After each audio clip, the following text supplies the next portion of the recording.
যে সমস্ত শিক্ষার্থী রবীন্দ্রমুক্ত বিদ্যালয় থেকে উচ্চ মাধ্যমিক করছো তাদের জন্য আজকের ভিডিওটি ভীষণভাবে গুরুত্বপূর্ণ।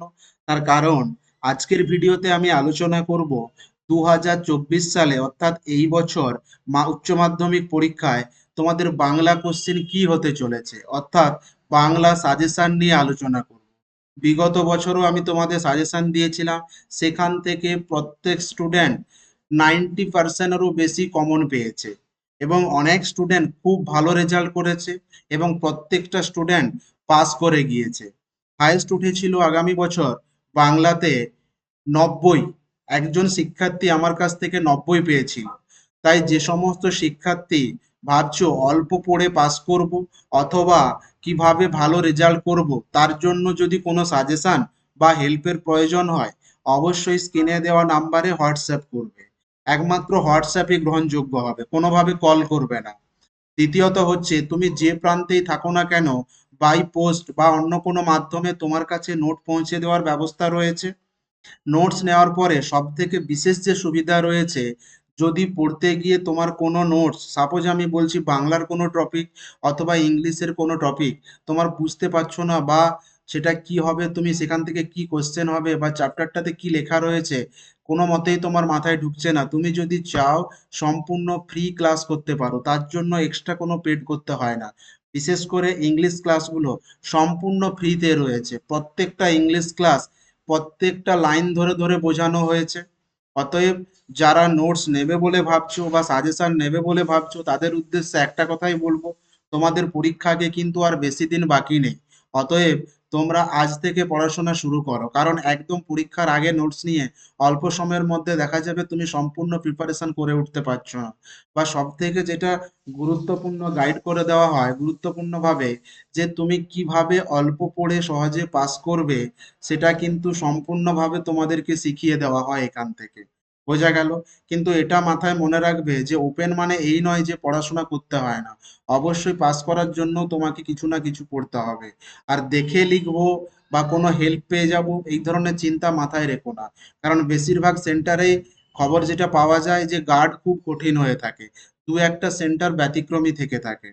দেখো, আজকে যেটা মূল আলোচনার বিষয়বস্তু সেটি হলো যে 2023 সালে বাংলা কোশ্চেন কি ছিল।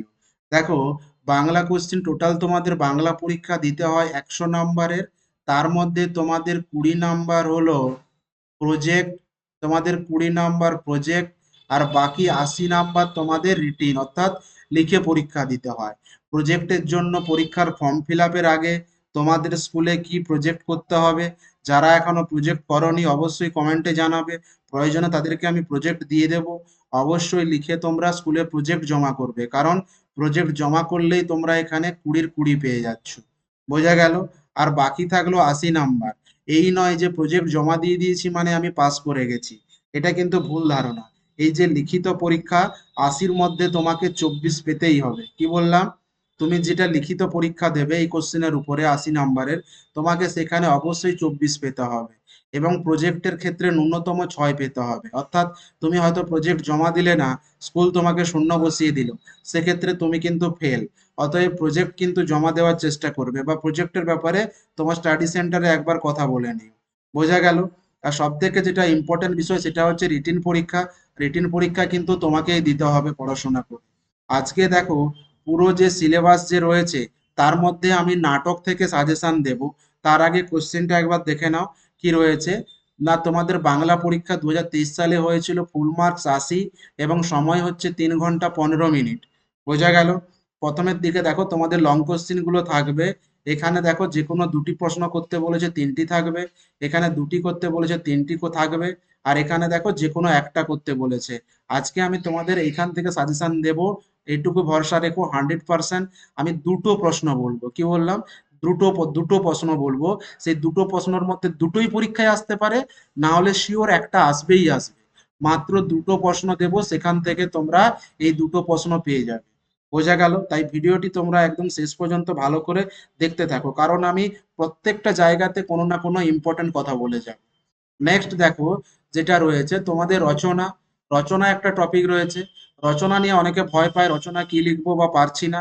এখান থেকে কিভাবে সহজে রচনা লেখা যায় সেটাও আমার আলাদা ভিডিও রয়েছে। প্রয়োজনে তোমাদের যারা নোটস নিয়েছো বা যারা নোটস নেবে বলে ভাবছো তাদের জন্য সেই ভিডিওটি অবশ্যই তাদেরকে আমি লিঙ্ক শেয়ার করে দেবো, অবশ্যই তারা দেখে নেবে। সব থেকে ইম্পর্টেন্ট বিষয় হচ্ছে এখান থেকে একটা রচনা দেব, আমি কি বললাম, একটা রচনা দেব, পরীক্ষা তোমাদের সেই একটা রচনাই আসবে, ঠিক আছে? একদম 100% একটা রচনা দেব এবং একটা রচনা পরীক্ষাতে আসবে। ক্লিয়ার? দেখো এখানে তোমাদের 4টা রচনা দেওয়া থাকবে, তার মধ্যে তোমাদের কিন্তু একটি রচনা করতে হবে। নেক্সট দেখো এগুলো তোমাদের শর্ট কোশ্চেন থাকবে। ক্লিয়ার? এবার আমি কি বলেছিলাম, আজকে তোমাদের নাটক থেকে দেখে নাও এখানে কি বলা হয়েছে। যে কোনো একটি প্রশ্নের উত্তর দাও, দেওয়া থাকবে দুটি। কত নাম্বার? না 6 নাম্বার। 6 × 1। ক্লিয়ার? দেখে নাও সাজেশন কি রয়েছে। যে দেখতে পাচ্ছ নাটক, মার্কস কত? 6 × 1, অর্থাৎ 6 নম্বরের একটা। দুটো কোশ্চেন থাকবে, তোমাদের করতে হবে যে কোনো একটা, তোমাদের করতে হবে যে কোনো একটা। তার আগে বলে দিই, তোমার যারা সিলেবাস দেখোনি তাদেরকে বলে দিচ্ছি, নাটক তোমাদের দুটো রয়েছে।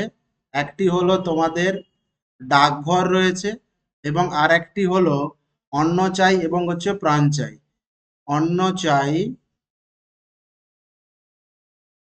এবং প্রাণ চাই, তোমাদের এই দুটো নাটক রয়েছে। বোঝা গেল? তাহলে দেখো ফার্স্ট সাজেশন কি, না ডাকঘর নাটকে অমল চরিত্রটি সম্পর্কে আলোচনা করো। ক্লিয়ার? নেক্সট কি বলা হয়েছে, অন্ন চাই প্রাণ চাই নাট্যাংশ অবলম্বনে নামকরণের সার্থকতা বিচার করো। এইটা তোমাদের 24 সালে সব থেকে পড়ার চান্স সব থেকে বেশি। কোশ্চিন খুলে দেখবে হয়তো এই কোশ্চিনটা পড়ে গেছে। বোঝা গেল? নতুবা এই দুটোও থাকতে পারে, যেহেতু দুটোর মধ্যে একটা করতে হবে, এই দুটো কোশ্চিনও থাকতে পারে। না হলে এই দুয়ের দাগের কোশ্চিনটা ভেরি ভেরি ইম্পর্ট্যান্ট। তোমাদেরকে একটা কথাই বলবো, এই কোশ্চিনটা তোমরা ভালো করে পড়ে নাও। কারোর যদি মনে হয় এই কোশ্চেনগুলোর অ্যান্সার দিন, অবশ্যই কমেন্টে জানাবে, তাকে এই অ্যান্সারগুলো দেওয়ার ব্যবস্থা করব। এবং বাকি অংশগুলো সাজেশন পেতে অবশ্যই চ্যানেলটি সাবস্ক্রাইব করে রেখো। প্রত্যেকটা সাজেশন এই চ্যানেলে অবশ্যই আপলোড করা হবে এবং প্রত্যেকটা অংশ বুঝিয়ে দেওয়ার ব্যবস্থা করা হবে। তাই তোমরা প্রত্যেকের চ্যানেলটি অবশ্যই সাবস্ক্রাইব করে রাখো। ভিডিওটি যদি ভালো লেগে লাইক করে দিও, কমেন্ট করে দিও এবং বাকি বন্ধুদের শেয়ার করে দিও। Thanks for watching.